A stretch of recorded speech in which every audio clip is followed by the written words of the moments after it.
Salam semuanya.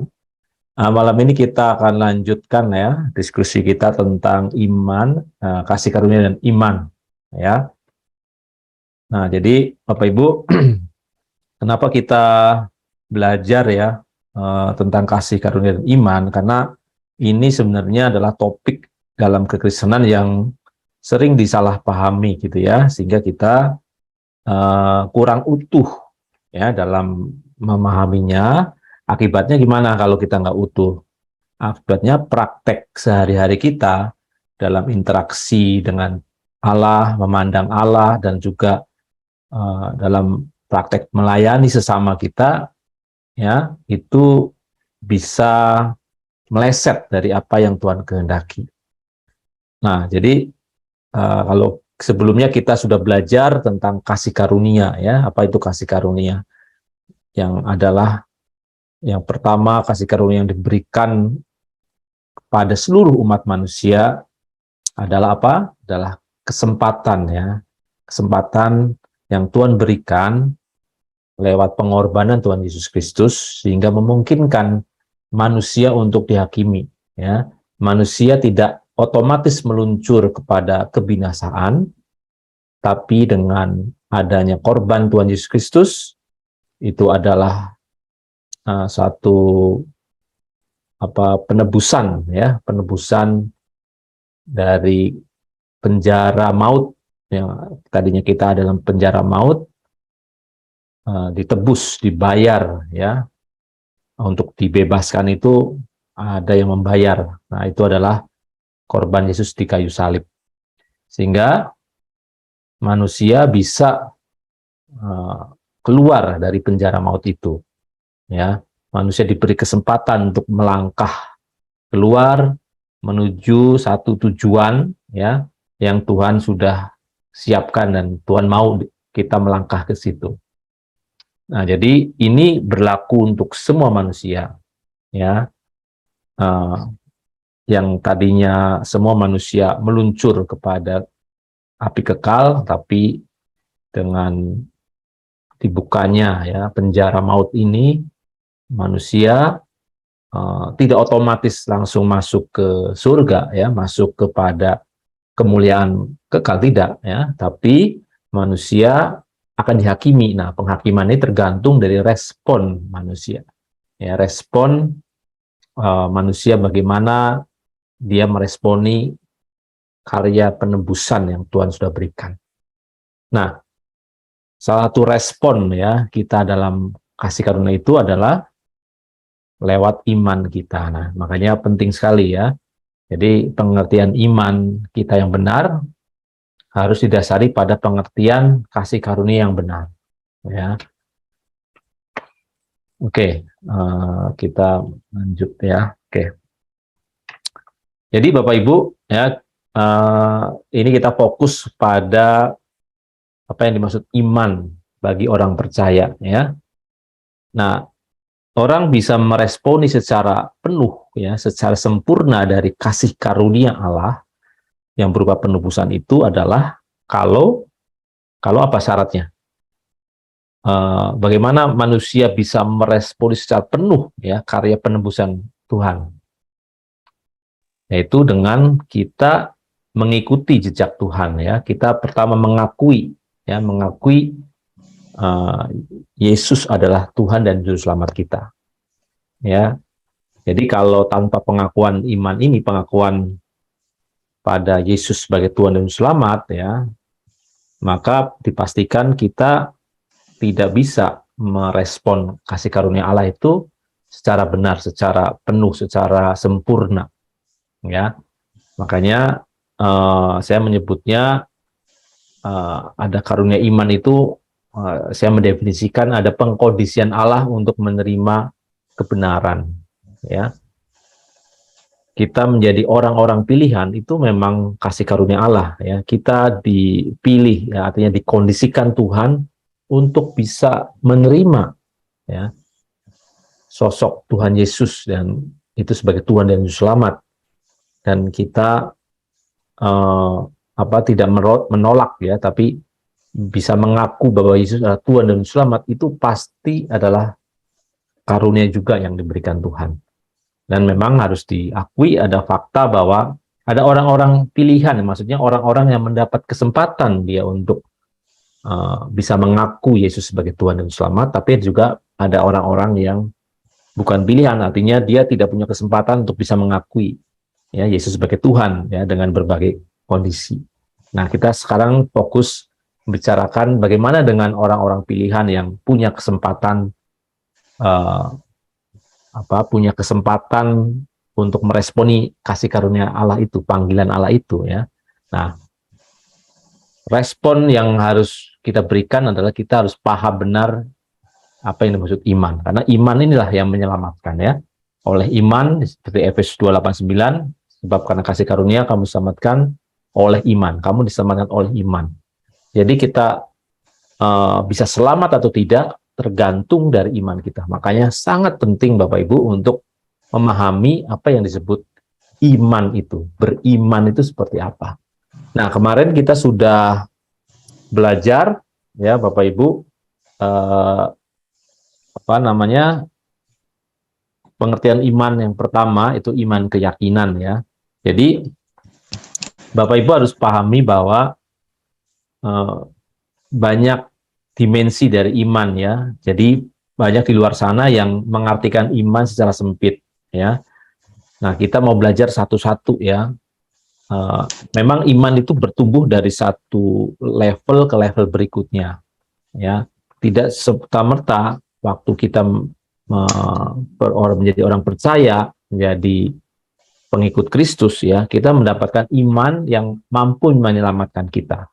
Nah, konteks menyelamatkan kita seperti yang kita sudah pelajari di dasar keselamatan yang sebelumnya ya, bahwa maksud keselamatan ini adalah dikembalikan pada rancangan semula ya, yaitu sempurna seperti Bapa sendiri atau serupa dengan Kristus. Nah, itu definisi keselamatan. Orang yang disebut selamat itu seperti itu. Nah, untuk bisa sampai ke situ memang ada proses bertahap ya. Kemarin kita sudah belajar tentang ini ya, Bapak Ibu. Proses bertahap ya. Mana ya? Proses bertahap ya. Nah, proses bertahap dari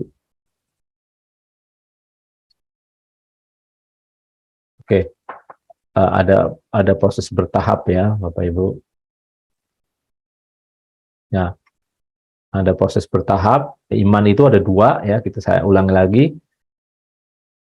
Ada proses bertahap ya, tidak langsung dari kamu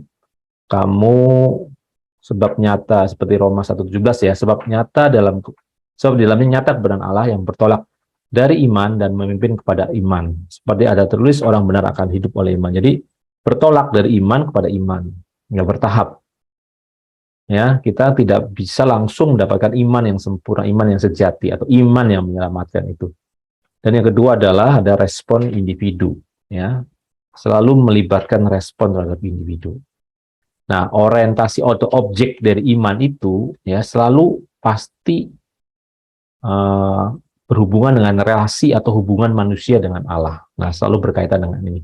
Ini prinsip yang harus ada dalam benak kita, dalam pikiran kita waktu kita bicara soal iman. Ya, tiga poin ini, ya, proses bertahap, ada respon individu dan terkait dengan relasi hubungan manusia dengan Allah, itu yang akan membantu kita memahami iman dengan benar ya.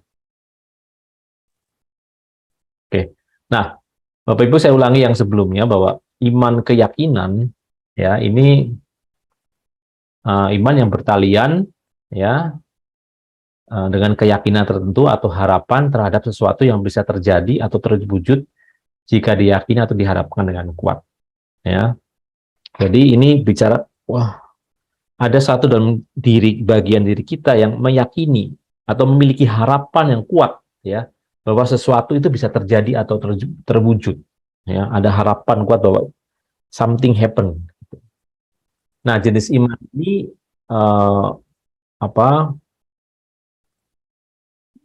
banyak dicatat juga di Alkitab, khususnya di Perjanjian Baru ya, dan banyak mukjizat yang terjadi atas iman ini.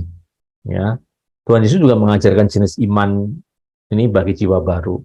Ya, nah, salah satu contohnya adalah ya, bagaimana iman dari dua orang buta ini ya di Matius 9:29 itu bisa menyembuhkan dia. Karena Tuhan Yesus jelas berkata, jadilah kepadamu menurut imanmu. Artinya apa? Dua orang buta itu memiliki iman yang itu me, apa namanya me, men, me, sebagai sebagai dasar terjadi mukjizat juga gitu ya. Jadi kalau orang tidak punya iman, keyakinan, ya tidak mungkin bisa terjadi mukjizat. Walaupun itu semua mukjizat yang terjadi karena atas izin Tuhan ya, karena memang Tuhan berkenan ya. Tapi ada dua sisi ya. Dari sisi manusia sendiri, ya paling nggak harus punya keyakinan yang kuat terhadap sesuatu yang terjadi. Nah, kalau sepintas ya iman jenis ini kalau dikaitkan dengan kondisi ya komponen yang ada pada manusia, manusia kan punya pikiran, perasaan, kehendak gitu ya. Apa yang paling bermain di sini, Bapak Ibu? Dari komponen yang dimiliki manusia, iman keyakinan itu apa yang paling dominan ya, trigger gitu ya, yang menggerakkan iman jenis ini. Ada yang tahu Bapak Ibu? Perasaan kah? Perasaan ya, betul. Perasaan. Karena apa? Dua orang buta ini tahu nggak pengajaran Yesus? ABC apa? Tuhan Yesus ngajarin apa gitu? Paham nggak?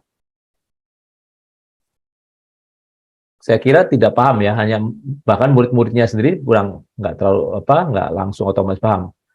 Dua orang ini hanya tahu bahwa Yesus itu seorang nabi yang bisa menyembuhkan, yang berasal dari Allah dan bisa menyembuhkan, dan dia punya harapan yang kuat gitu. Tapi saya pikir tidak mengerti benar ya apa isi pengajaran Tuhan Yesus gitu. Tapi karena dia punya harapan ya, jadi harapan itu yang punya daya dorong yang kuat karena main di perasaan ya. Kemarin kita sudah belajar tentang masih ingat ya pelajaran decision making ya decision making, pelajaran bagaimana membuat keputusan. Yang pertama membuat satu keputusan itu bisa terjadi itu adalah karena ada perasaan kita ya, ada dorongan ya, perasaan kita. Jadi dua orang buta ini ya mungkin tidak tahu ya siapa apa yang diajarkan Tuhan, terus bagaimana mekanismenya, tentang terjadi mukjizat, tapi dia meyakini saja bahwa Tuhan Yesus bisa menyembuhkan, dan itu sangat kuat dan menguasai perasaannya dia, dan itu ternyata ya bisa mengguncangkan dunia roh juga ya. Nanti kita akan belajar nantinya hubungan roh, jiwa, dan tubuh ya, tubuh, jiwa, dan roh itu connected ya, saling berhubungan, saling mempengaruhi. Jadi apa yang terjadi di tubuh ya, yang didengar itu bisa mempengaruhi jiwa, apa yang terjadi di jiwa itu akan mempengaruhi roh kita. Nah, itu bolak-balik. Nah, kalau kita nanti memahami ini ya, mekanisme ini membantu sekali gitu ya, membantu sekali bagaimana kita harus beriman kepada Tuhan, bagaimana proses iman itu ya, bagaimana bisa terjadi suatu mukjizat, kita akan semakin peka dan bisa seiring ya, seirama dengan kehendak Tuhan ya. Jadi Bapak Ibu, kalau sebelumnya kita sudah belajar kan tentang berjalan bersama roh gitu ya, bagaimana kita bisa seirama dengan Roh Kudus ya. Salah satu yang kita perlu pelajari, kita pahami adalah tentang iman. Bagaimana kita beriman yang benar gitu. Nah, Bapak Ibu, kemarin kita sudah belajar ini ya. Oke. Nah, ini juga iman keyakinan itu juga ada di Matius 9, 21, 22 ini apa? wanita yang pendarahan ya, 12 tahun pendarahan ya. Nah, ini lihat katanya dalam hatinya, asal ku jamah saja jubahnya, ya aku akan sembuh. Ini apa yang bermain? Dia keyakinan, dia yakin ya. Dia nggak tahu logikanya gimana gitu ya. Eh, Mekanismenya kesembuhan terjadi dia nggak tahu, tapi dia yakin sekali bahwa Yesus itu tuh punya kuasa menyembuhkan, dan keyakinan itu menguasainya dia, dan sehingga dalam hatinya ya, jadi perasaannya itu benar-benar kuat. Dia percaya dalam hatinya bahwa kalau kujamah pasti sembuh. Nah, yang menarik adalah respon Yesus ya kan.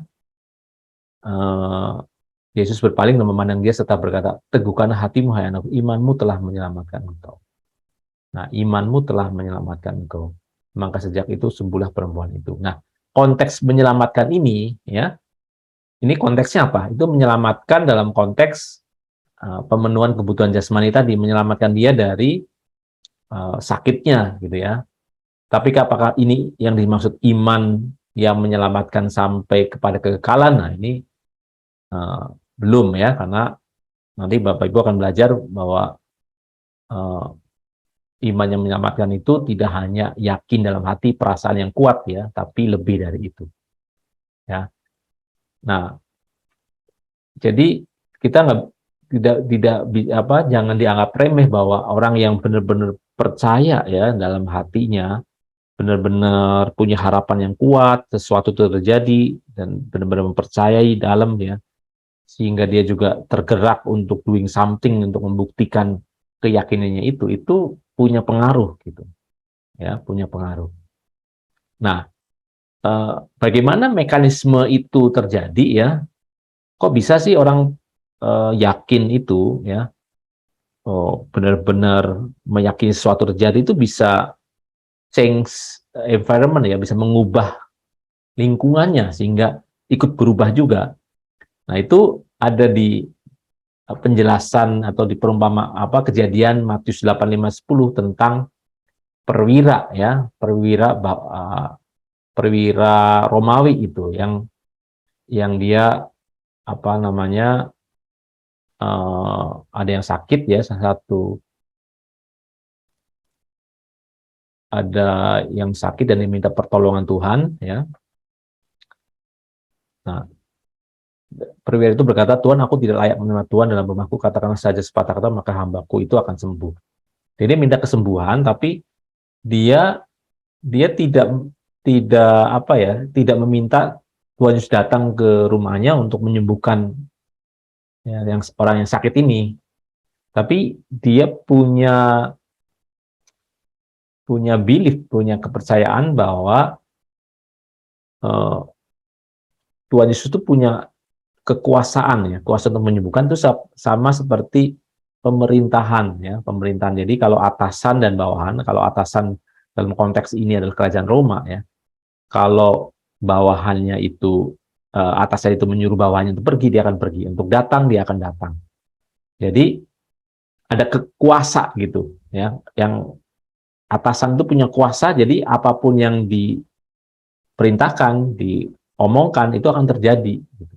Nah, orang Romawi itu melihat bahwa Tuhan Yesus punya kuasa seperti itu. Jadi melihat ada pemerintahan ya yang mungkin kasat mata. Nah, Tuhan Yesus punya kuasa dari Allah yang kalau dia yang punya kuasa, dia memerintahkan ya yang di bawahnya ya, termasuk sakit penyakit itu ada di dalam bawah kekuasaan Tuhan. Kalau Tuhan perintahkan pasti akan terjadi. Nah, itu yang dipercayai oleh uh, perwira Roma ini gitu ya. Nah, eh, tindakan orang Romawi ini dan keyakinan orang Romawi inilah yang mengherankan Tuhan Yesus ya, dan berkata bahwa sesungguhnya iman sebesar ini ya, Tuhan Yesus berkata bahwa sesungguhnya iman sebesar ini tidak pernah aku jumpai pada seorang pun di antara orang Israel. Jadi Tuhan Yesus mungkin heran ya, orang-orang Yahudi sendiri ya tidak memiliki iman yang seperti ini, yang sangat yakin, sangat dan mengerti struktur tatanan kehidupan gitu. Orang Roma ini tahu soal tatanan kehidupan ya. pemerintahan, tatanan pemerintahan, bahwa kalau di pemerintahan Roma aja yang atasan punya kuasa itu bisa menyuruh ya apa saja yang mau dilakukan bawahannya. Nah, mestinya orang orang percaya, apalagi orang Yahudi yang tahu bahwa Yesus itu berasal dari Allah, punya kuasa Allah, ya, eh, harusnya lebih dari itu, ya, bahwa kalau Yesus punya kuasa Allah yang luar biasa, pasti ada kuasa yang bisa diperintahkan, ya, oleh Tuhan, termasuk soal kesembuhan dari sakit penyakit. Nah, jadi kita lihat Bapak Ibu bahwa kondisi hati, ya, mengalami perasaan manusia yang diwujudkan dalam satu keyakinan atau harapan yang kuat itu memang apa namanya, punya efek yang luar biasa, ya, punya dampak gitu, ya, termasuk bisa menggerakkan mukjizat. Nah, yang saya mau katakan Bapak Ibu bahwa eh, fenomena seperti ini, ya, fenomena seperti ini, kalau orang yakin, percaya, punya harapan yang kuat, itu bisa menggerakkan alam semesta gitu, ya, menggerakkan kondisi sekelilingnya. Itu nggak hanya diyakini atau dipercaya oleh orang-orang Kristen, ya. Orang-orang yang tidak percaya Tuhan Yesus pun, ya, atau biasanya disebut apa, kita sebut kalangan New Age gitu, ya. Dia mempercayai ada kuasa, ya, ada kekuatan besar di luar sana, tapi dia tidak merujuk pada Allah yang Allahnya Israel, tapi ada satu kekuatan disebut kekuatan alam semesta di luar sana yang kalau kita punya keyakinan, kita punya harapan yang kuat dan mengkoneksikan dengan kekuatan itu, maka akan terjadi sesuatu, ya. Nah, apa yang dimaksud dengan ini, ya? Tahu nggak, orang New Age itu seperti apa, ya, yang dia percaya? Nah, pernah dengar ada namanya the law of attraction, ya, hukum tarik menarik. Jadi ini orang di luar Kristen pun sangat mempercayai tentang ini, the law of attraction atau hukum tarik menarik. Ada yang tahu ini? Ya, ada yang tahu nggak?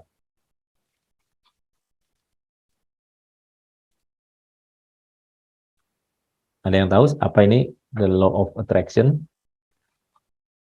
Nah, ini akan mirip seperti ini, ya, jenis iman seperti ini, ya, iman yang kita bicarakan, iman keyakinan itu, ya.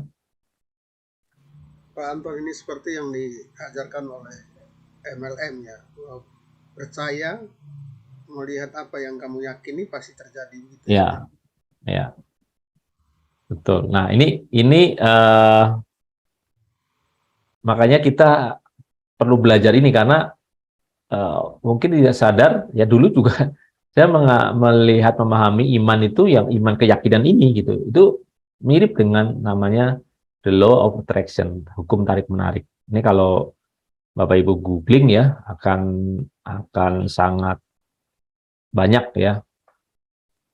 Jadi orang-orang di luar Kristen pun apa ya, mengakui ada hukum, ya, hukum alam semesta, ya, hukum yang sangat kuat seperti hukum gravitasi, ya, yang bekerja sepanjang waktu di segala segala penjuru alam semesta ini, ya.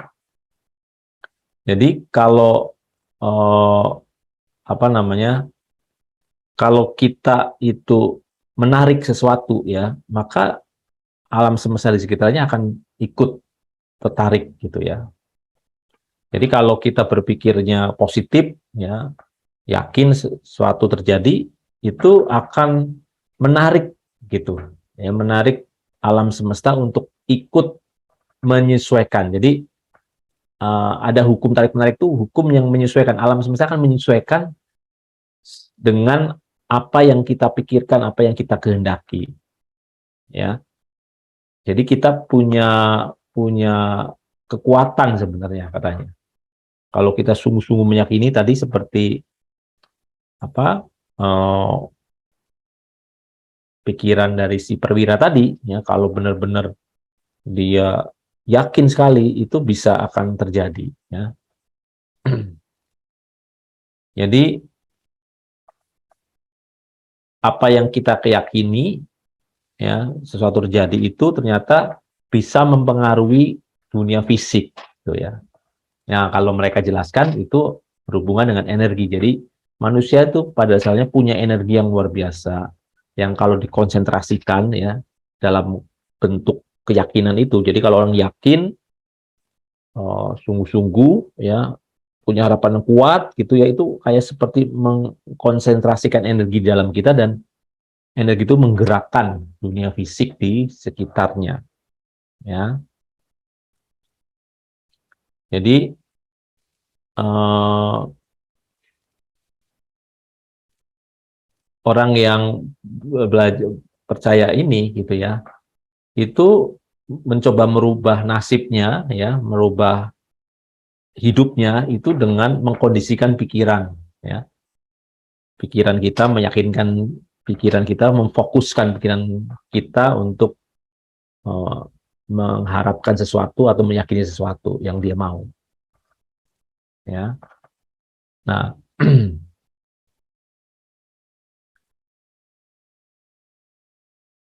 oke, ada yang eh, pernah dengar nih the law of attraction, ya, atau yang kedua, ya, hukum orang kita mengenal hukum tarik menarik. Yang kedua adalah eh, berpikir positif, ya. Jadi mungkin pernah dengar ya, banyak orang tentang positive thinking gitu ya. Ya, dalam dunia sekuler ya ada fenomena tentang iman keyakinan juga yang disebut positive thinking, ya. Kalau New Age itu percaya namanya law of attraction. Yang satu lagi dalam dunia psikologi atau apa itu ada namanya positive thinking. Ini punya kemiripan, ya. Ini mirip dengan iman keyakinan seperti yang kita dijelaskan tadi. Jadi kayak kalau orang udah punya keyakinan untuk mempercayai sesuatu terjadi, ya, maka ada kuasa untuk membuat itu terjadi, ya. Nah, dalam lingkungan pengembangan pribadian, dunia psikologi gitu ya, kekuatan keyakinan ini diajarkan, ya. Orang harus punya positive thinking, ya. Kalau orang punya negative thinking, biasanya hal-hal buruk terjadi, ya.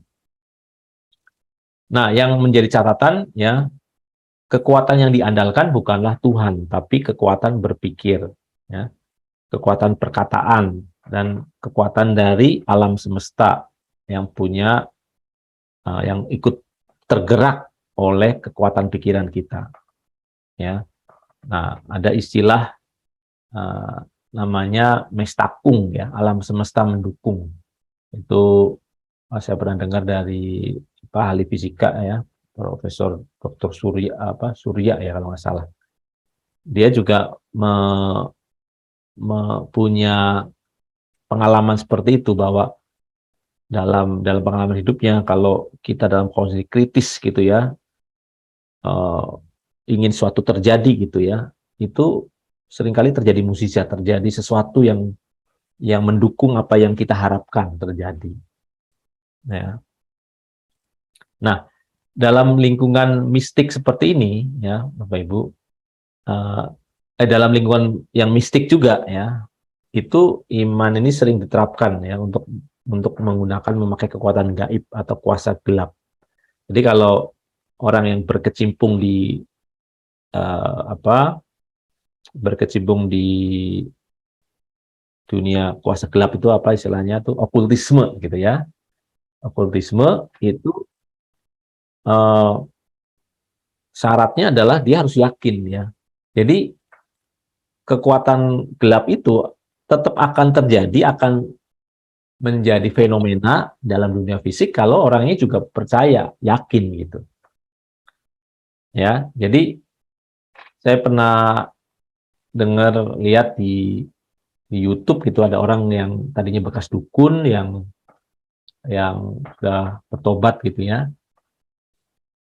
Dan dia menggambarkan bahwa orang-orang yang bisa terkena ilmu hitam gitu atau ilmu gaib gitu, hanya orang-orang yang percaya bahwa itu bisa terjadi ya. Tapi kalau orang skeptis gitu ya, orang yang sangat rasional, itu sulit sekali untuk diguna-guna istilahnya, sulit sekali untuk diberi diberi teluh gitu ya, diberi jampi-jampi gitu.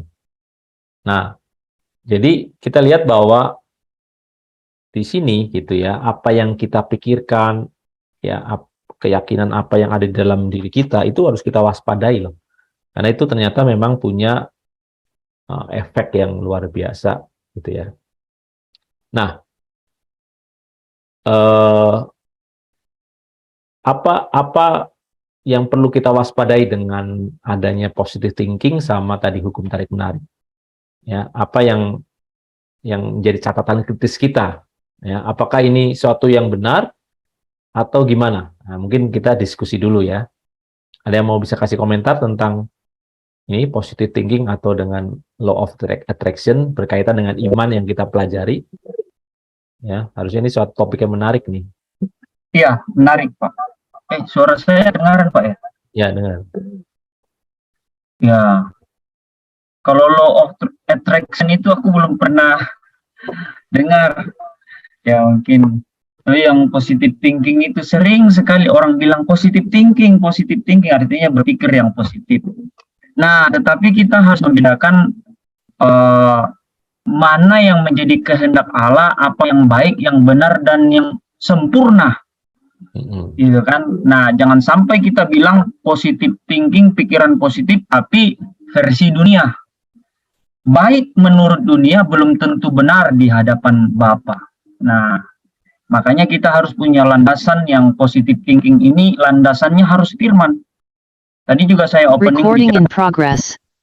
Tadi juga saya bicara tentang hal itu, bahwa berpikir positif menurut dunia belum tentu benar di hadapan Bapa. Nah, standar kebenaran Bapa itu adalah ya firman Tuhan. Makanya betapa pentingnya itu kita harus membaharui Roma 12 kan, ayat 2, bahwa berubahlah oleh pembaharuan budi. Jadi budi itu budi pekerti pikiran. Kembali ke positive thinking kan pikiran. Nah, pikiran itu memang dunia bilang medan pertempuran kan. Nah, itu harus dibaharui Roma 12 ayat 2. Ya, harus dibaharui. Nah, dibaharui harus dengan firman Tuhan, supaya kita dapat membedakan mana apa yang baik, berkenan, dan yang sempurna di hadapan Bapa. Itu dari saya Pak mengenai positive thinking. Jangan sampai kita terjebak dengan dunia ini. Ya katanya positive thinking, tapi masih versi dunia. Contoh nih, oh nggak apa-apa bohong dikit supaya dia nggak dipukul. Nggak boleh. Itu kan orang bilang gitu. Positive thinking kan. Jangan apa-apa bohong dikit supaya dia selamat. Nggak apa-apa bohong dikit. Nah, tapi kan itu sudah nggak benar di hadapan Bapa. Jika ya katakan ya, jika tidak katakan tidak lebih dari itu berasal dari si jahat. Itu versi firman Tuhan. Jadi tidak ada dibilang bohong besar, bohong kecil, bohong saja itu udah dosa. Kalau menurut saya seperti itu. Mungkin dari Pak tadi satu teman-teman yang lain silakan. Ya, positive silakan. Thinking. Ini suatu yang sering kita temui ya sehari-hari ya. Jadi kita kan mau belajar membedakan iman yang benar dengan iman yang di luar sana gitu ya. Oke, silakan. Oke, saya bisa silakan. Menurut yang saya tahu tentang positive thinking yang sering saya dengar juga,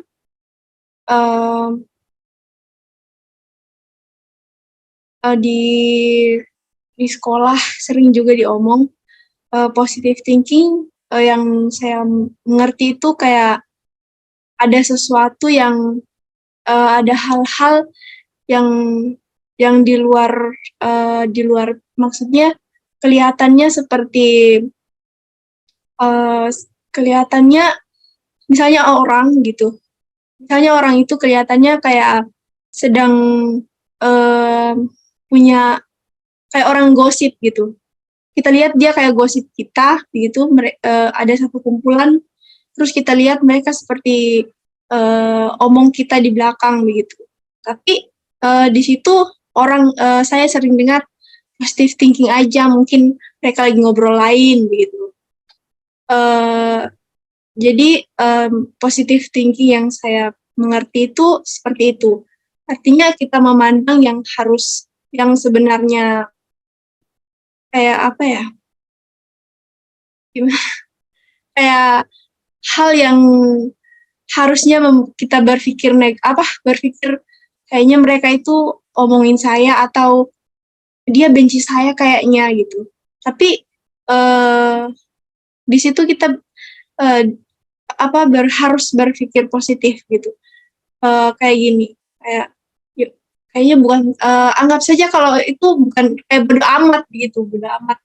Masa bodoh mereka mau bahas saya atau tidak, terserah. Yang penting saya tidak mendengar dan pokoknya positive thinking saja begitu.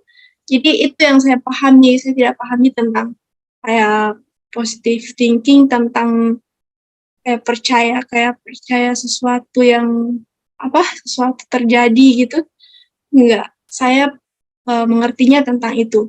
Ya kalau sesuatu yang buruk, janganlah berpikir buruk. Kalau kita lihat hal itu buruk, jangan berpikir buruk, hal itu buruk gitu. Pikirlah hal itu positif gitu. Oke. Itu Terima aja. kasih Vanes. Jadi pengertian positive thinking dari Vanes itu artinya berprasangka baik kepada semua orang ya, intinya. Kalau ada orang kayak gosip, gunjingkan, padahal kita nggak tahu, nggak dengar, jangan berpikir negatif. Artinya, wah dia pasti ngomongin saya. Ya berpikir positif aja lah. Kita nggak tahu, tapi kita tidak punya pikiran negatif terhadap orang itu ya. Nah ini adalah sesuatu yang baik ya dengan berpikir positive thinking ini ya. Tapi itu tidak berhubungan tidak berkorelasi langsung dengan iman keyakinan yang kita sedang bicarakan ya. Ini sisi lain dari positive thinking, itu juga sisi baiknya kan. Jadi kita berprasangka baik ya. Positif itu juga bisa kita berprasangka baik ya terhadap orang lain. Nah kalau kita lihat di sini ya, positive thinking itu kalau berkaitan dengan iman keyakinan tuh artinya dia gini, kalau ada sesuatu yang di depan gitu ya, dia yakin bahwa pasti akan berjalan sesuai dengan yang dia pikirkan gitu.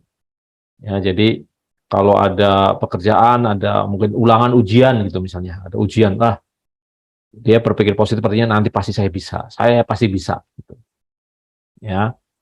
Nah, bisa aja dia punya pikiran gitu, tapi di sisi lain dia tidak mempersiapkan diri, bisa. Dia hanya pokoknya yakin bisa ngerjain soal itu, pasti nanti saya bisa. Nah, apakah selalu akan begitu? Ya, belum tentu kan. Ya, tapi kalau kita punya pikiran bahwa yang baik di depan itu akan terjadi gitu ya, itu memang sisi baiknya apa? Bisa memberikan perasaan bahagia ya, karena mampu meningkatkan hormon dopamin dalam otak.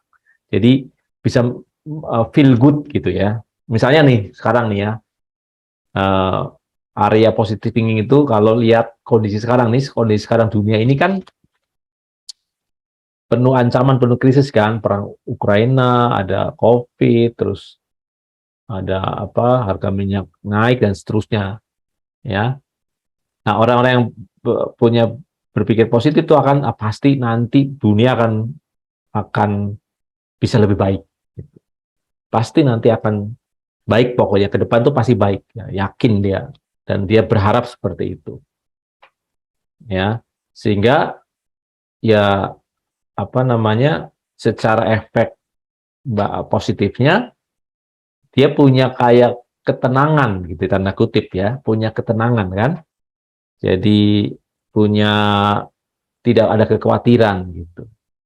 Tapi sisi negatifnya apa? Bahwa karena dia selalu berpikir bahwa ke depan pasti baik, kadang-kadang tidak alert ya, tidak waspada, antisipasi ke depan gitu, bahwa pada kenyataannya ya, kalaupun kita berpikir positif bahwa ke depan itu akan baik-baik, belum tentu akan terjadi yang baik yang menurut pikiran kita. Gitu.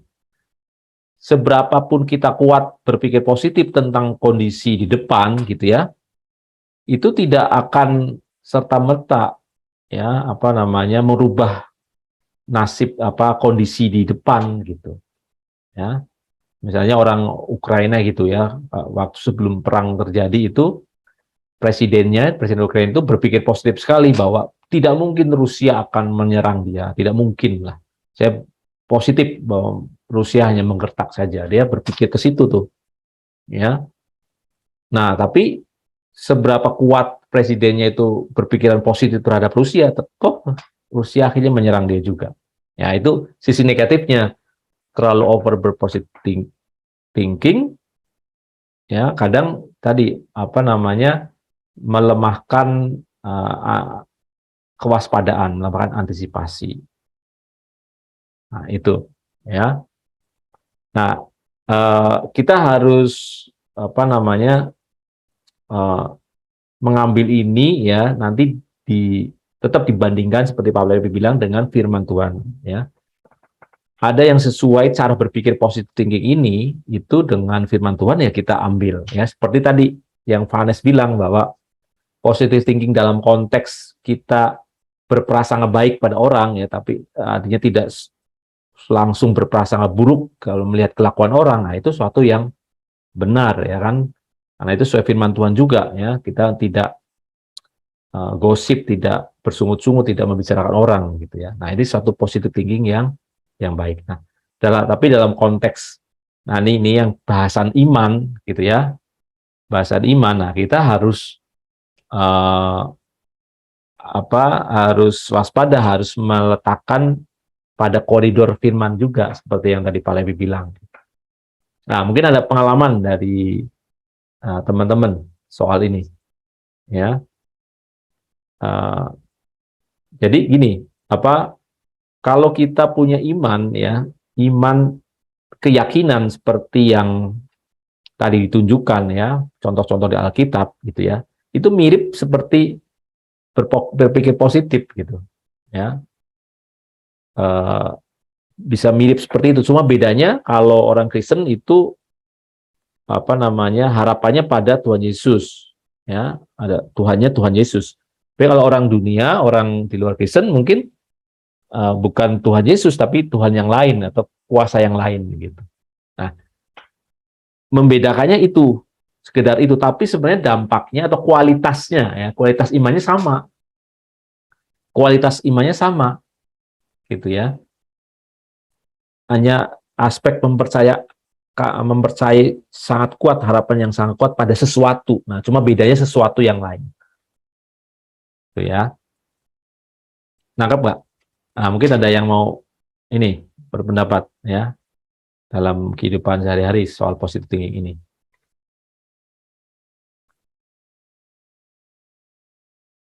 Ada yang mau ini? Oke. Ya, kalau positive thinking dalam kehidupan kita ini seperti contoh nih, ada masalah yang muncul, ya kan? Ada masalah muncul. Nah, positive thinkingnya itu kita harus bangun di atas kebenaran bahwa ini Tuhan izinkan supaya kita semakin dewasa. Gitu. Ya, kalau kita sudah pakai dasar firman Filipi 2 ayat 5, kenakan pikiran perasaan Kristus, pasti kita akan berpikir seperti itu. Positive thinkingnya ini pasti untuk mendewasakan kita. Nah, apalagi kalau kita udah mengerti bahwa sehelai rambut tidak jatuh tanpa seizin Tuhan. Nah, kita akan tahu bahwa kalau ada yang terjadi di hidup ini, pasti Tuhan tahu dan Tuhan mengerti. Dan pasti, yaitu positive thinkingnya larinya ke kebenaran, ke firman Tuhan. Itulah sebenarnya pentingnya kalau dibilang positive thinking ini harus, firman Tuhan itu harus benar-benar kita pegang supaya positive thinkingnya berdasarkan kebenaran. Ya. Jadi kita tidak mudah kecut dan tawar hati. Kita tidak mudah kepahitan, marah, dan sebagainya. Itu dari saya, Pak. Ya, oke, thank you Pak Lepri. Betul. Jadi memang ya, kalau kita orang yang beriman yang benar, pasti kita berpikir positif. Ya, tapi berpikir positifnya dalam koridor atau dalam titik referensi itu sesuai firman Tuhan atau enggak. Ya. Jadi kalau ini sebagai cara berpikir, itu adalah cara berpikir yang benar. Memang kita harus melihat ke depan itu sebagai hal yang positif ya buat kita ya. Tapi kita jangkauan positifnya itu artinya apa? Yang disebut positif. Kalau itu sesuai kehendak Tuhan. Jadi apapun yang kehendak Tuhan itu adalah sesuatu yang positif. Ya. Itu adalah sesuatu yang positif buat kita. Nah, dalam konteks ini yang positive thinking yang dijumpai banyak orang ya di luar sana itu mirip-mirip dengan iman keyakinan. Jadi dia pengen sesuatu terjadi di depan, ya maka dia mengharapkan atau meyakini dengan kuat gitu. Ya, bedanya itu. Jadi benar-benar terkait dengan pemenuhan kebutuhan jasmani. Jadi kalau iman keyakinan itu ya orientasinya apa? Orientasi memenuhi kebutuhan jasmaninya dia.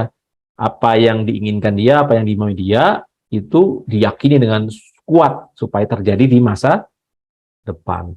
Ya, nah ini kalau kita iman keyakinan seperti ini ya, nggak ada bedanya dengan positive thinking yang dijalankan oleh sebagian besar orang di sana.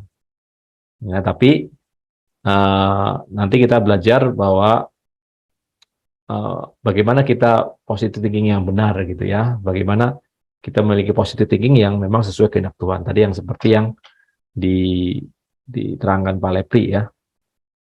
Oke, saya terangkan ya Bapak Ibu. Jadi apa rahasia dari iman keyakinan ini ya, yang ini ya, atau law of attraction ini ya. Jadi Bapak Ibu kalau Bapak Ibu googling ini ya, banyak testimoni gitu orang percaya akan law of attraction, hukum tarik menarik itu juga terjadi mukjizat gitu ya. Apa syarat terjadinya ini? Ada yang tahu nggak? Iman keyakinan itu akan terjadi ya, mempengaruhi yang kuat itu apa? Syaratnya apa? Apa syarat utamanya? Ada yang tahu? Syarat utamanya supaya yang kita harapkan itu terjadi gitu ya. Nah, oke. Nah, kalau dari apa namanya kisah-kisah di Alkitab itu, nah ini ada satu poin utama ya. Jangan mendua hati ya. Mungkin ada yang bacain ya Yakobus 6 ayat 6 sampai 8 ya. Silakan. Yakobus 1 6 ayat 8.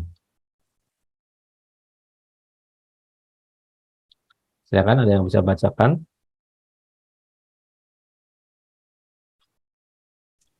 Yakobus 1 ayat 6 sampai 8.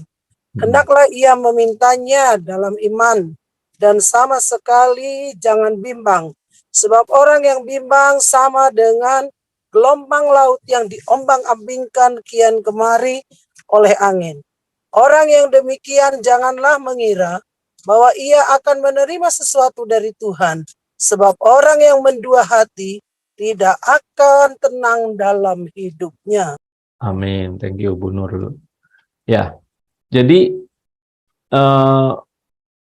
iman keyakinan itu akan menjadikan sesuatu kalau hati kita itu tidak bimbang, ya, tidak ada kebimbangan. Jadi firm, atau kalau saya istilahnya sukanya firm ya, apa fokus kita itu lurus gitu, ya, perasaan kita tuh kuat lurus. Nah di sini kadang-kadang ia memintanya dalam iman, ada iman keyakinan di sini nih, iman keyakinan dan nggak bimbang, ya. Nah ini memang sesuai dengan hukum juga, hukum tatanan Allah gitu ya. kalau fokus gitu ya, kalau kita lihat matahari kalau difokuskan dengan lensa itu juga memang ada energi yang besar gitu. Jadi kalau orang berdoa dan meminta ya dengan meminta dengan sungguh-sungguh ya maksudnya dalam doanya dia sungguh-sungguh tapi hatinya bimbang gitu ya. Bisa apa enggak Tuhan seperti apa gitu ya. Kira-kira nah, ia tidak akan menerima sesuatu dari Tuhan ya. Nah, ini maka terjadi ya, saya melihat banyak mukjizat, banyak hal terjadi buat orang jiwa baru ya, yang dia punya ketulusan, dia punya hati yang fokus, hati yang lurus gitu, hati yang kuat dalam satu fokus gitu ya, tidak bercabang, tidak mendua hati, biasanya akan banyak terjadi suatu yang luar biasa. Nah, ini bukan jadi gini, kita bicara ini bukan sesuatu yang salah atau benar gitu ya. Jadi iman keyakinan itu adalah satu proses bertahap itu tapi di tahap awal ya. Kita juga harus punya iman keyakinan seperti ini. Mempercayai Tuhan itu nggak boleh bimbang gitu ya. Kalau kita dapatkan bahwa Tuhan bisa menyembuhkan kita, jangan bimbang ya. Jangan sampai bimbang. Nah, karena kalau bimbang itu eh, tidak akan membawa kemana-mana ya seperti gelombang laut ya diombang-ambingkan ya jadi akhirnya kiri enggak kanan enggak atas enggak bawah enggak ya enggak akan bisa menghasilkan sesuatu karena enggak fokus. Nah itu yang kita pelajari ya iman keyakinan ini satu tahapan ya dari bertolak dari iman kepada iman. Kita ya harus memiliki iman jenis iman seperti ini juga gitu. Nah, sebelum lanjut, ini ada pertanyaan ya. Silakan Bapak Ibu bisa jawab ya. Tadi udah nih, apa yang paling dominan dalam jenis iman ini? Pikiran atau perasaan? Tadi udah dijawab ya, itu perasaan. Nah, bisakah punya jenis iman ini tanpa memahami secara pikiran? Artinya bisa punya iman ini, tapi sebenarnya belum ngerti gitu ya, logikanya belum masuk. Bisa nggak, Pak Ibu?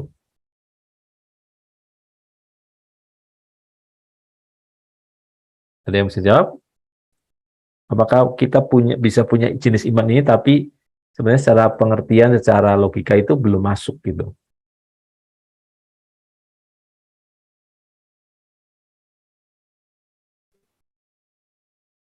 Ada, Bapak Ibu? Bisa. Bisa ya. Ya. Nah, bagaimana sikap kita terhadap jenis iman keyakinan ini? Dalam konteks apa dan sebatas apa? Ya. Sikap kita terhadap jenis iman keyakinan ini. Ya. Sikap kita terhadap jenis iman keyakinan ini itu harus tadi kan banyak contoh ya imannya itu seperti tadi seorang panglima ya dia bilang Yesus ucapkan sepatah saja ke atas supaya anakku itu sembuh ya. Jadi dia hanya sebatas itu saja. Jadi kalau dikatakan hanya sebatas perasaan tadi tanpa pikiran atau logika, kita tidak boleh sampai di situ saja. Karena itu dasarnya tidak kuat. Ya, itu dasarnya harus ditambahkan pengetahuan. Ya, jadi saya teringat lagi 2 Petrus 1 ayat 5. Dengan justru karena itu, kamu harus dengan sungguh-sungguh menambahkan kepada iman kamu, kebajikan kepada pengetahuan. Nah, itu bicara tentang pengetahuan, itu bicara tentang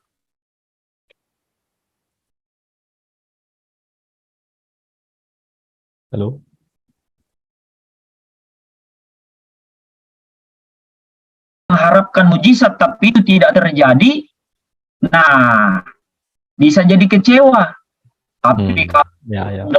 dasar yang kuat, ya seperti bangunan dibangun di atas fondasi yang kuat, yaitu firman Tuhan, maka tidak mudah digoncang, tidak mudah berubah, tidak mudah kecewa dengan apa yang terjadi, yang dihadapinya. Nah, dalam konteks apa dan sebab, saya sudah itu saja, Pak. Ya, bagus Pak Repri. Jadi yang harus kita pahami bahwa jenis iman ini ada dan Tuhan ajarkan juga, tapi batasannya adalah kita tidak boleh memutlakkan gitu ya. Jadi kalau kita meyakini pasti akan terjadi gitu. Ya, jangan membatasi gerak Tuhan, jangan membatasi atau mengatur ya yang Tuhan perbuat dengan keyakinan yang kita miliki. Nah, itu. Nah, seringkali kan gitu kan, kita kayak seolah-olah mengatur gitu. Yang Tuhan itu kita atau Tuhan Yesus gitu ya. Yang punya kuasa itu siapa? Nah, itu kadang-kadang kita lupa batasannya, bahwa kita tetap sebagai ciptaan, sebagai bukan yang punya kuasa gitu. Ya, nah, ada hal tertentu yang walaupun kita yakini gimana pun, kalau itu nggak sesuai kehendak Tuhan ya bisa tidak terjadi, pasti tidak akan terjadi, gitu ya. Nah, tapi kalau buat jiwa baru, orang bayi rohani atau anak rohani, ya ini jenis iman yang kalau punya ini bagus sudah ya, tapi nggak boleh berhenti di situ. Itu yang saya mau bilang. Saya lupa. Sementara Pak Anton ngomong itu muncul di benak saya. Inilah yang orang baru-baru bertobat biasanya kan dibilang kasih mula-mula apa yang dia minta jadi itu. Tapi seiring perjalanan iman, pertumbuhan, loh kok saya tidak kayak dulu, doa minta sesuatu langsung dijawab. Nah, Tuhan mau merindukan satu pertumbuhan. Karena Tuhan mau pertumbuhan. Kalau orang nggak bertumbuh, tanah nggak bertumbuh, pasti nggak berbuah. Yang itu, Pak. Betul. Nah, ini yang saya juga temuin Pak Lepri dalam perjalanan pelayanan ya. Termasuk saya juga. Jadi orang-orang jiwa baru yang masih bayi rohani atau anak rohani itu punya jenis iman kayak gini ya. Itu bisa dibilang itu sudah di kelasnya, artinya sudah masih on the track. Nah, masih on the track. Ya. On the track di levelnya ya. Tapi sayangnya orang ya hanya berhenti di situ gitu ya. Dia jiwa baru, oke, setahun 2 tahun jiwa baru, tapi 5 tahun, 10 tahun, 15 tahun sebagai orang Kristen masih berkutat di iman kayak gini. Masih urusannya ya meyakini sesuatu yang dia mau, bukan yang Tuhan mau. Nah, itu sayang. Jadi ada gereja yang terlalu menekankan iman jenis ini. Ya. Cocok buat jiwa baru, yang baru, tapi tidak memadai lagi untuk orang-orang dewasa, orang-orang yang sudah lama gitu. Ya. Nah, kita nggak boleh mencela dengan iman jenis ini juga ya, karena ini memang tahapan perkembangan gitu, tahapan perkembangan iman kita. Oke. Saya lanjut ya, mungkin ini nggak selesai, tapi kita akan lanjut next ya. Nah, yang kedua adalah iman persetujuan pikiran. Nah, ini jenis kedua ya. Iman persetujuan pikiran. Jadi ini iman ya yang bertalian dengan persetujuan pikiran kita atau pengaminan akali. Ya, pikiran kita itu setuju atau masuk akal kita. Ya. Jadi orang bisa menerima sesuatu sebagai suatu kebenaran atau kebaikan dalam jalan logika berpikirnya. Ya, jadi saya terima ini kebenaran ya memang, oh ini sudah sesuai dengan logika berpikir saya. Ya, jadi bukan hanya menerima yakin-yakin saja, tapi oh ya sudah mulai menggunakan kognitifnya, logika berpikirnya. Oh ya ini benar nih, gitu ya. Jadi Bapak Ibu, kalau orang yang dididik sejak kecil dalam kebenaran agamanya akan memiliki iman persetujuan pikiran ini. Kebenaran agama yang diajarkan menjadi jalan logika berpikirnya. Termasuk kalau dalam lingkungan Kristenan gitu ya, kalau kita diajarin bahwa Yesus itu anak Allah, ya. Kita tahu maksudnya anak Allah itu apa, gitu ya. Kita diajarin firman Tuhan, ya. Maksudnya karya penebusan itu seperti apa. Nah, itu menjadi basic kita berpikir, oh ya ini benar, masuk akal, ya oke, kita ikut, kita percaya, kita tahu bahwa kita percaya bahwa Yesus itu adalah anak Allah, adalah utusan Allah yang diutus Bapa untuk menebus kita. Tapi kalau dalam kebenaran agamanya diajarkan bahwa tidak mungkin Allah itu punya anak, gitu ya, karena dalam pikirannya bahwa yang disebut anak Allah punya anak itu seperti manusia punya anak, gitu ya, maka dia tidak akan bisa menerima logika berpikir bahwa Allah itu punya anak, gitu ya. Jadi persetujuan dia tidak mungkin bisa setuju dengan mungkin kebenaran Alkitab, pengajaran di Alkitab bahwa Yesus adalah anak Allah. Nangkep ya? Jadi apa yang kita pelajari sejak kecil, dididik sejak kecil itu menjadi basic logika berpikir kita. Ya kalau orang Kristen ya diajarin gitu ya, apalagi kalau dia rajin sekolah minggu, ya dia kenal pengajaran Yesus kan, ya, jadi bisa terima bahwa Yesus itu Tuhan tuh bisa terima gitu. Nah, namun jenis iman ini tidak menjamin orang bisa kenal Allah yang benar. Ya. Dalam lingkungan Kristen pun jenis iman yang hanya sampai pada batas pengenalan pengaminan akali atau persetujuan pikiran itu tidak menjamin orang itu mengenal pengajaran Yesus yang sejati atau memahami benar-benar apa itu murid Kristus. Ya. Jadi tapi ini iman yang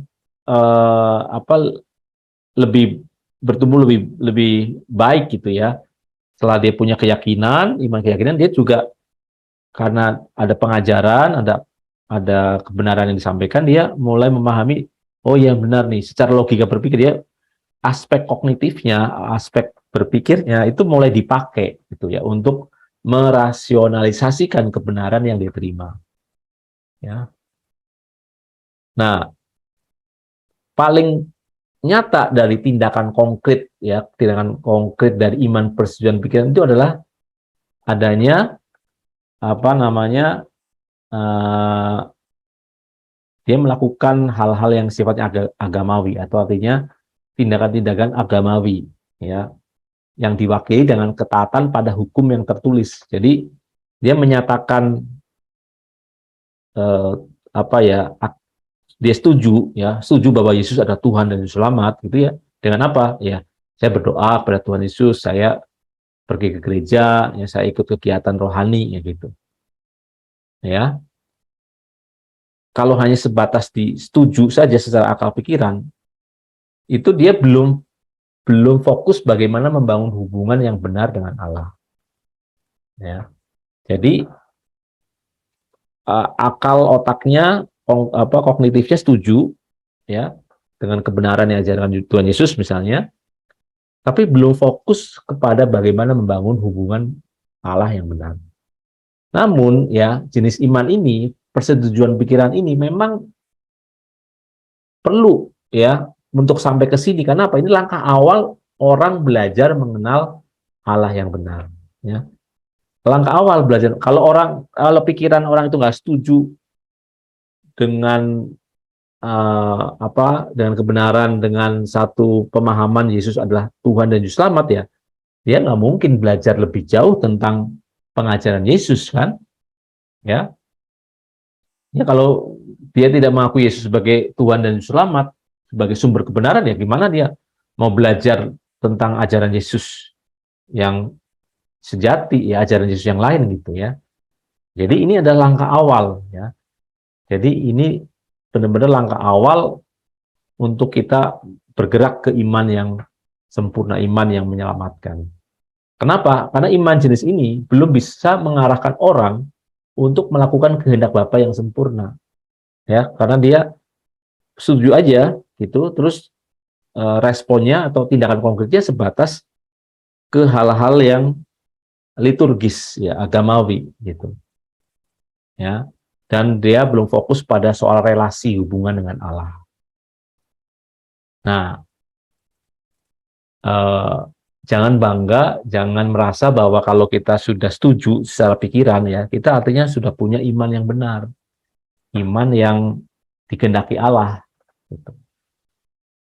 Ya, kenapa Bapak Ibu? Ya, karena setan-setan pun percaya punya jenis seperti ini, gitu ya, jenis persetujuan pikiran seperti ini. Ya, roh jahat pun setuju bahwa ada satu Allah, percaya pada Allah, gitu ya.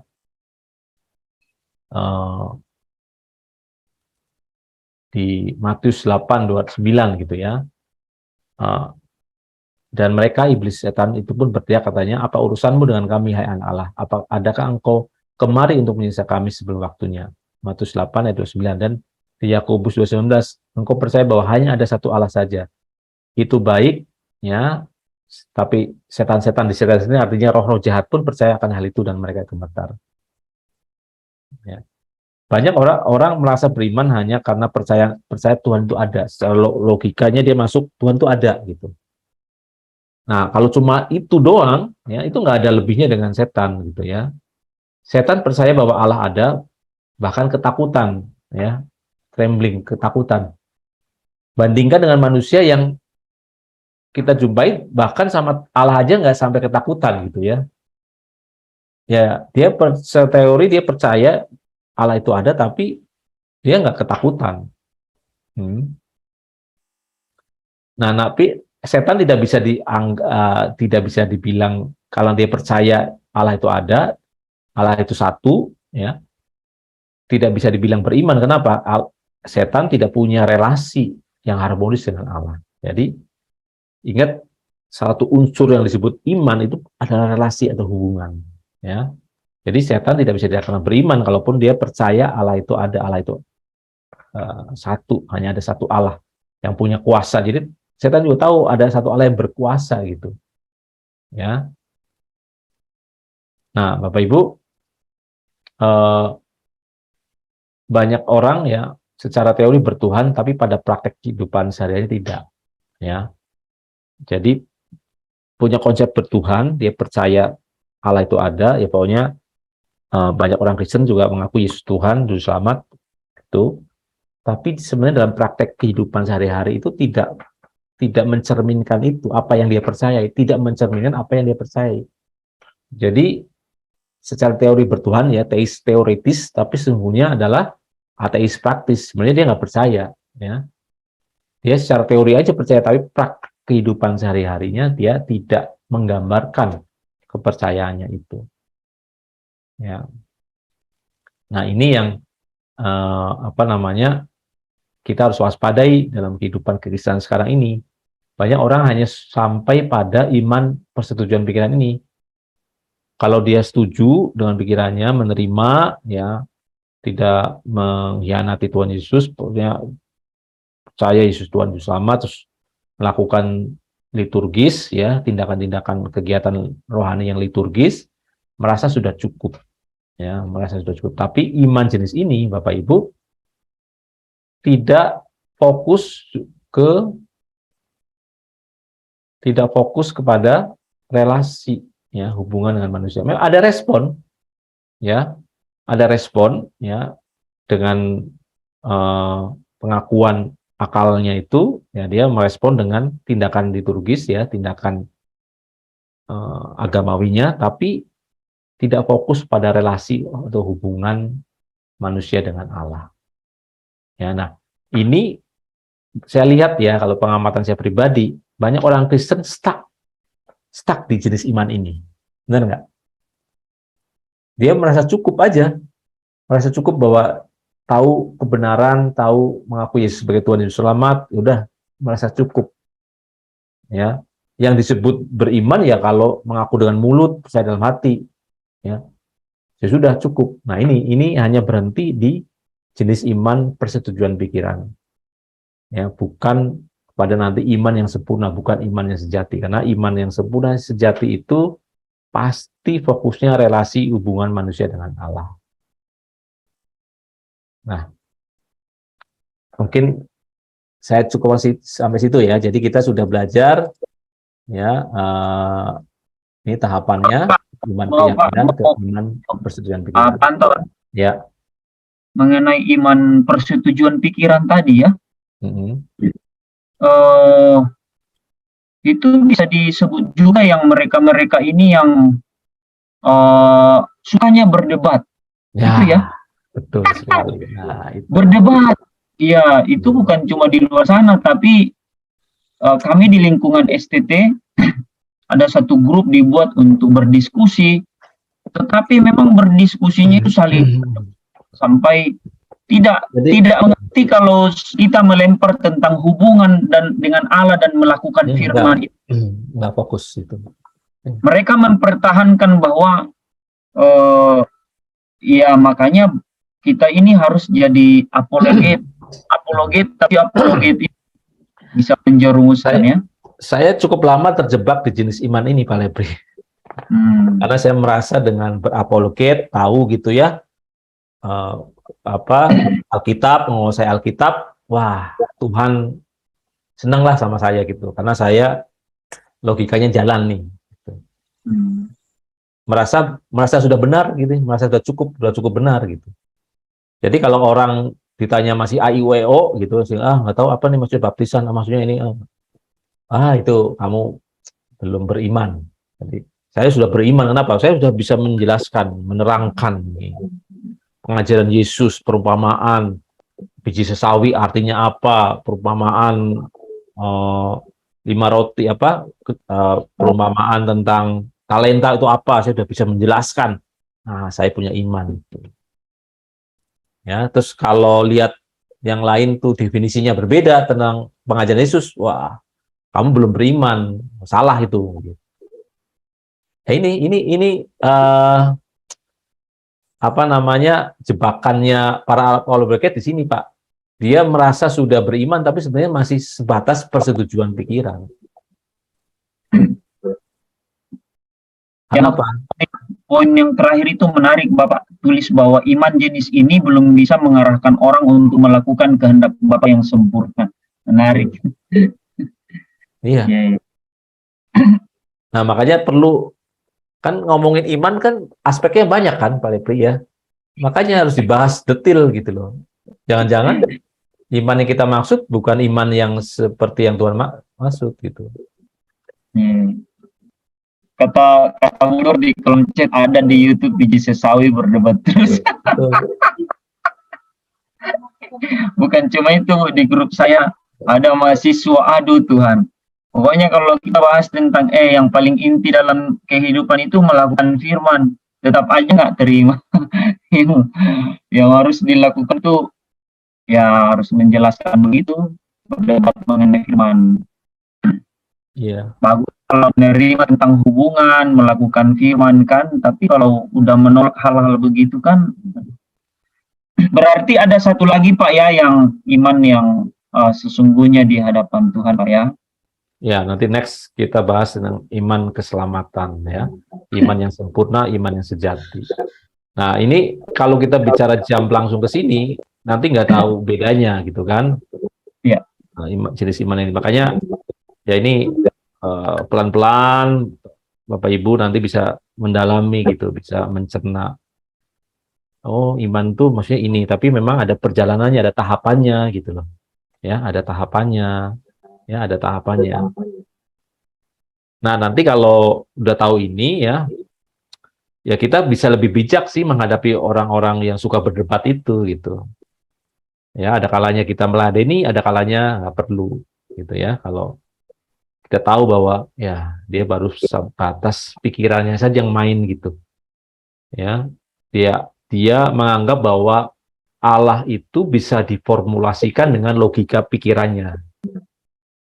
Dia nggak merasa harus membangun relasi, bangun keintiman dengan Tuhan, karena buat dia mengerti teorinya ya sudah cukup gitu. Ya makanya kan di sini kan oleh iman itu fokus iman itu sebenarnya relasi hubungan manusia dengan Allah ini nih. Ini yang nggak ada. Jadi iman keyakinan dan iman persetujuan pikiran itu sama-sama tidak fokus pada relasi hubungan manusia dengan Allah. Ya, itu kalau iman keyakinan tuh bisa disebut juga ya seperti orang ke dukun gitu kan. Orang ke dukun minta sesuatu, dia yakin dukun itu bisa gitu ya. Tapi dia nggak punya relasi kan dengan dukun itu atau dengan kekuatan yang dipakai oleh dukun itu kan. Nggak perlu ada hubungan harmonis kan. Hubungannya apa? Transaksional, bener nggak?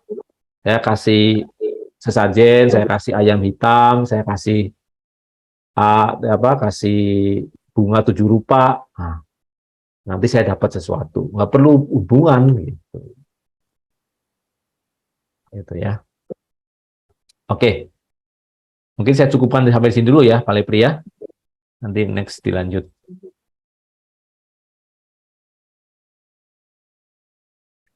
Oke, Pak. Kalau ada pertanyaan.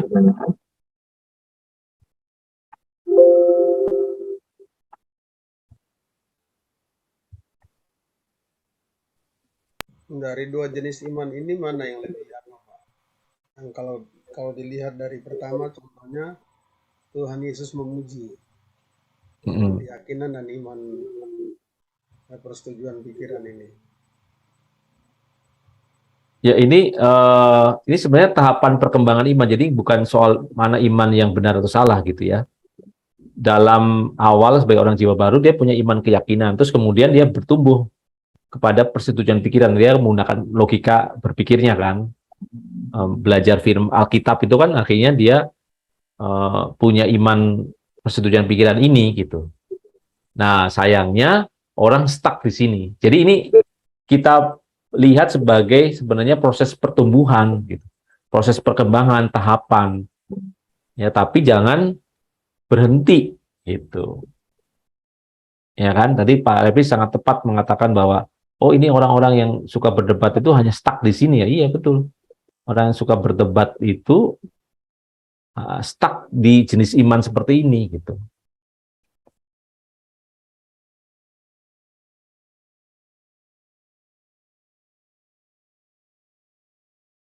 Gitu ya Pak, gitu ya Pak Datus, bukan soal benar salahnya gitu. Kita harus punya iman persetujuan pikiran juga, karena itu langkah awal untuk kita mengenal iman yang sejati gitu. Benar nggak? Kalau kita nggak mau belajar Alkitab, gimana kita memiliki logika berpikir yang memadai gitu? Benar nggak? Ya. Jadi kalau yakin aja main perasaan aja, tapi nggak mau belajar Alkitab, nggak mungkin bisa punya iman ini kan, persetujuan pikiran. Dia ngeblank itu pikirannya. Ya kalau udah ngeblank pikirannya, nggak mungkin bisa melangkah lebih jauh lagi kepada iman yang sempurna, iman yang menyelamatkan gitu. Oke. Nah ini sebenarnya Bapak Ibu pasti kalau belum pernah dengar pasti akan banyak bingungan atau apa ya, belum ngerti benar gitu ya. Coba diolah gitu ya, nanti di Zoom berikutnya ditanyakan atau didiskusikan aja, karena ini perlu pengendapan gitu ya. Saya memahami ini cukup lama sebenarnya, ya, sampai benar-benar paham gitu.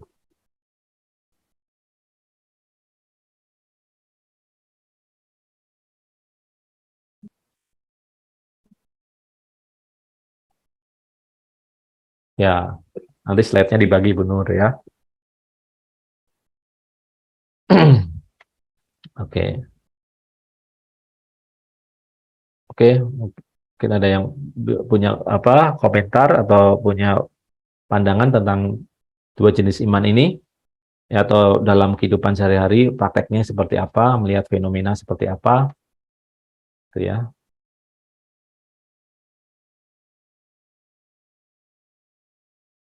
Recording stopped.